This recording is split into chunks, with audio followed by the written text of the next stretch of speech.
Hello, and welcome to Get Wet with Saray Johnson. This will be a part of my Division 3 work. So today we're going to talk about physical and mental disabilities as well as chronic illness and their effect on sex and sexuality as opposed to their perceived effects on sex and sexuality. We're going to talk a little bit about stereotypes that insist that the disabled consist of a non-sexual, feeble, unattractive, and capable of sex population. I guess first we'll start with some definitions. The definition given for disability by the Americans with Disabilities Act of 1990 is used in respect to an individual with a physical or mental impairment that substantially limits one or more major life activities of such individual, a record of such impairment, or being regarded as having such an impairment. 2. Major life activities are defined as caring for oneself, performing manual tasks, seeing, hearing, eating, sleeping, walking, standing, lifting, bending, speaking, breathing, learning, reading, concentrating, thinking, communicating, and working. As you can see, this is an intentionally very large category, much larger than people often regard it to be. It also refers to people with impaired major bodily functions, which for the purposes of the Americans with Disabilities Act meant function of the immune system, like me, normal cell growth, digestive, bowel, bladder, neurological, brain, respiratory, circulatory, endocrine, and reproductive functions. So, the Americans with Disabilities Act of 1990 had a very large effect on not just defining disability, but changing the way that America had to respond to the disabled, in the sense that provisions were made, hopefully, not at Hampshire College, and grants were written so that buildings and institutions could become more accessible. And a critique of this is often that while things became more wheelchair accessible, although that's definitely not up to par, they didn't become accessible in other ways, and that institutions are not forced to make them accessible in those ways. But now we're going to go to a definition of chronic illness. Chronic illness is an illness that persists for a long period of time. A term chronic comes from the Greek term chronos, meaning time, and lasting a long time. These definitions of disability are made, supposedly, for the widest range of people to be covered under the Act. Yet, it still means that people have a very monolithic view of what it means to be disabled. But this definition of disability often means that invisible disabilities are constantly overlooked.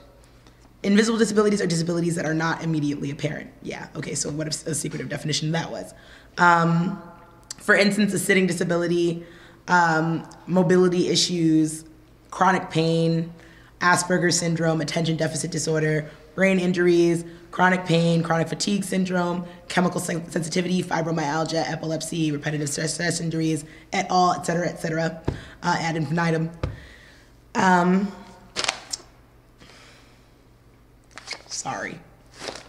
I guess I should just preface this by saying that disability is still kind of a topic that I'm growing more accustomed to speaking about in terms of my own life.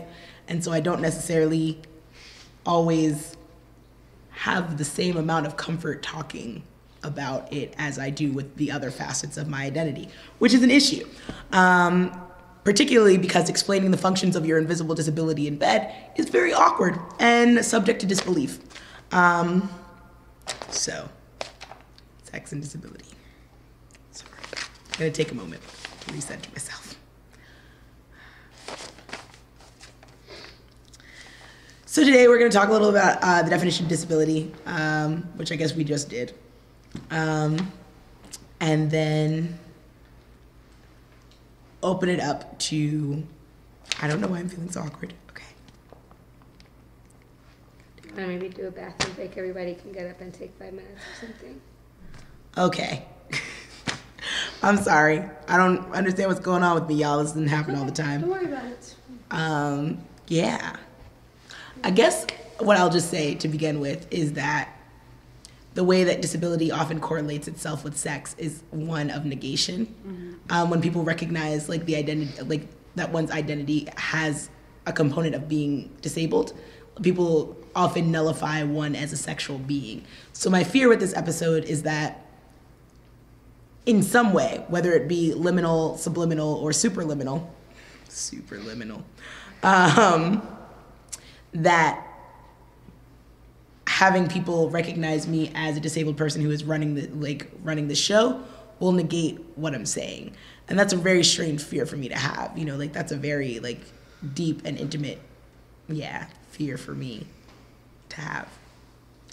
But I think the fact that you are doing this show means that you're doing something to change some of those persistent ideas about sex and disability. I think it's really great that you're doing this show and that you are a disabled woman and you can do it. Like, it's great. It still makes it a kind of more uncomfortable territory than a lot of.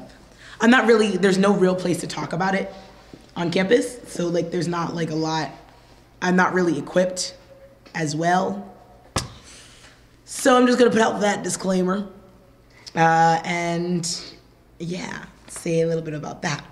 I guess I already did. Feeling a little awkward. So, one of the major issues in sex and disability, key topics and news articles center themselves around assistive technology. Assistive technology is modifications of existing technology to accommodate differences in need. For instance, like vibrators with longer handles, as far as sex toys are concerned. Or vibrators without handles at all, that just tuck into a pair of underwear or that can be worn strapped onto the body.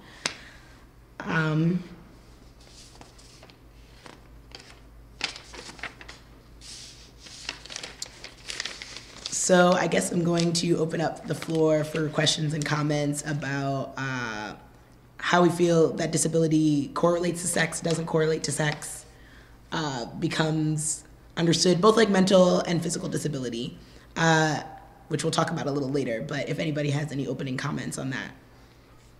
I guess I could open up specifically on assistive technology when it comes to sex, because I'll be honest with you, I didn't know such technologies were available. It seems kind of natural that they would be, but because sex is still a taboo subject in general in a society,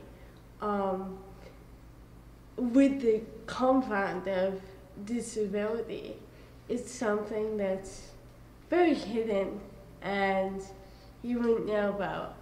I still don't know as much as I would like to about it. I guess just the fact that it's never really put out there as an option, because of that stigma that disabled people aren't really sexual. They're asexual, which is completely and utterly, disturbing, and, so the way we have it in the, not media, but information about it